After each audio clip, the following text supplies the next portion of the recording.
Welcome to the Battery Testing Mentor podcast about battery testing, battery safety, battery handling.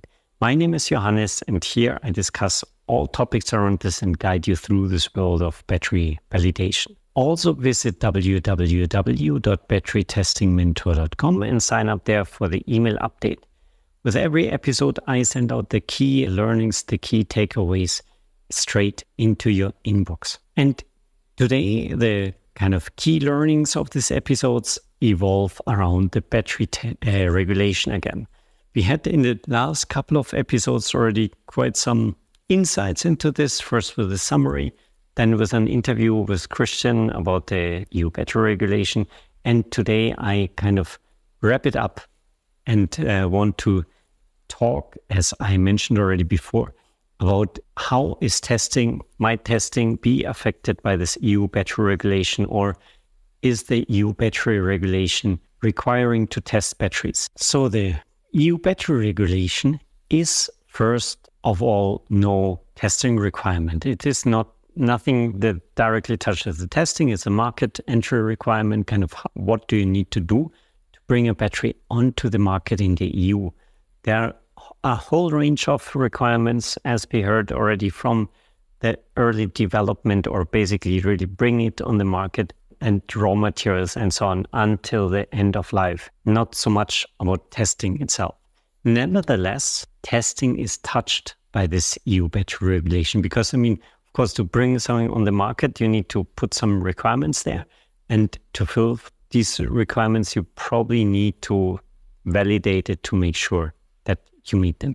And this is exactly the point where we have a look now very specifically into the EU battery regulation. To go maybe from the obvious to the less obvious, there is one instance where really is explicitly tests are required in the EU battery regulation, and that is for safety of stationary batteries. It might make sense because stationary batteries is really kind of this segment where you can take the safety not so serious if you don't want, because it's somewhere standing in the middle of nowhere maybe, and nobody cares if it burns down, like very badly speaking. Not saying that any of these manufacturers really wants to have such a situation, but there is of course like a lot of pressure to make it economically viable, and nobody's sitting on the battery like in an electric car. So these requirements for safety of stationary batteries, there is really a list of tests in the EU battery regulation. They need to be fulfilled to prove the safety of it. These are tests like over-discharge and overcharge protection, short-circuit protection, but also go into really more aggressive tests like thermal propagation test, what happens when a fire is there, how does the battery behave. And basically, these are like around 10 tests that are described there, but they are not described in a test specification level, but just in a very rough level, like they are listed, and then a short description, what is the intention, but how this is tested in the end, like with which specifications and parameters, is then in the end up to the one who brings the battery on the market and who needs to basically sign off that the batteries are safe. And of course, this means in some way the one who brings out the CE report, who signs the CE marking for the battery, he takes over the responsibility and needs to have used tests that are representative of the use case of the battery. That is really important. Like you can't say, oh, okay, short circuit protection. Now let's take a short circuit that is kind of the least risk to the battery, and in the end, not really realistic for this case that really some short circuit happens. But you need to really make this risk assessment and evaluate what are the risks, and then take the test, do it, and make it reflective of what's happening there. So this is the stationary battery side. Now, is there any other test mentioned? And there we have to say no. The EU battery regulation does not specifically mention any test that need to be fulfilled for bringing the battery on the market. But there is, of course, a big but, as it's on the large and complex document, there are kind of indirect requirements. You have to list certain parameters, certain characteristics of the batteries, for example, on the label, or then from 2027, when the battery passport is coming live, in the battery passport. These are like capacity values, the expected lifetime, the efficiency of the battery, like internal resistance values. There's like also really a whole range of parameters of the battery that need to be proven. So you can't just say, okay, I write here a value inside and it's fine, but you need to really provide then also justification for this. If you say the capacity is that big, you need to show how did you measure the capacity. And you also need to give justification in terms of under which conditions. So, for example, if you say the expected lifetime of the battery, you need to provide the depth of discharge that you use to estimate this lifetime. And there it really comes into play that you need to use test specifications, ideally that are available, that you can refer to them. If you just make your own test setup that is very targeted to your use case, you use some non-standard profiles, for example, to estimate the lifetime, then you really have the, in some way, challenge that you need to justify it and explain all the thinking process that went into these customized life cycle test procedures. And this might be really something that you do not really want to publish, to give out. Maybe somebody else gets access to it that, you don't want this person to access it.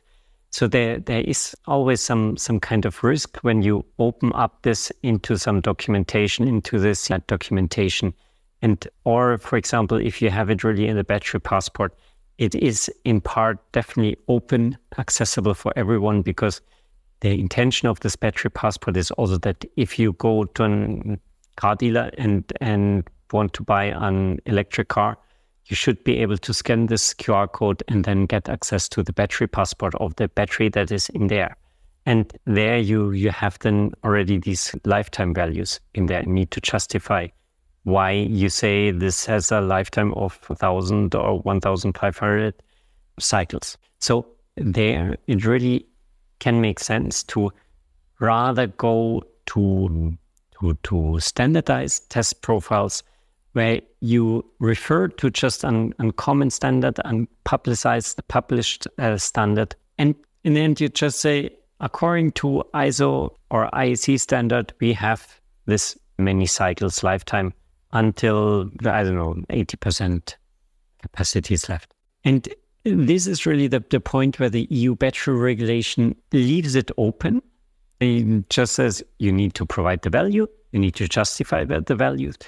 I guess that there will be some quasi-standard developing. I mean, there are standards, but then this kind of thing that everybody uses in the industry to prove this value. There's also another point in this battery regulation. We talked already about it. There are a lot of details missing, a lot of instances where implementing acts or further legislation is needed to detail the requirements. And there's always the point, or it can always this happen, that in these detailed requirements, a test standard is mentioned. That you say, okay, now we say you need to prove your lifetime according to the standard. And then you basically need to go this way. You can't really then avoid it. There might be some ways always depending on how it is formulated there. But if a standard is referenced in a law, it's definitely much, much easier to follow it, to use it, to prove the compliance, than if you go the other route and do your own stuff and then you need to justify it. This is also a point, when you have these standards that are referenced in some legal text there in this EU battery regulation environment, then you can go, it's called this route of presumption of conformity. So basically, if we go to the CE marking, you need to kind of evaluate your battery, you need to evaluate the use case, you need to do a risk assessment, and then you need to prove that these risks are addressed by your design. And you basically don't harm the customer or don't put the customer or the user at risk. And you can do this by making a very detailed explanation and say, okay, this is the risk, and here we do this actions, and now we did this test and proved it. Or you can go this route of presumption of conformity, where you say, okay, there is a harmonized standard, a standard that is referenced in some legal document in this battery regulation area. And you just use the standard for this application. And by this, it's presumed that your battery is in conformity with this EU battery regulation. It's a kind of the easy way. It is simple. It might not address all the aspects, so you still might need to do something more, but it's definitely like kind of this recommended way to go. And you can still choose the other way and say, okay, I don't want this harmonized standard. I need to address my things more clearly, more specifically, but it's much, much more complex because, of course, you need to prove now why you didn't choose this. Only if there's really like a legal requirement where it says you need to do it, you need to go this route, and there's no other way, then there is no way around it. But there is really like a lot of things still open where standards could come into play, into further play, and really there are also a lot of standardization activities ongoing, because with the EU battery regulation, the EU Commission asked the standardization bodies in Europe to draft now these standards that help to fine-tune or detail the EU battery regulation. And so there is a lot of standardization committee work going on at the moment where these standards are worked on. And they then at one point released, and then the next point is they could be just released and it's just public, and then you can use it or you can not use it, but at least it's public standard. Or the EU Commission will reference these standards in the law text, and then it's kind of this, depending on the text that is written there, you need to, you're forced to test according to this. And there is even a bigger sword or lever that the EU Commission has, which is when it's written in this document, when these discussed standards, the drafted standards from these standardization bodies do not address what the EU Commission want to have in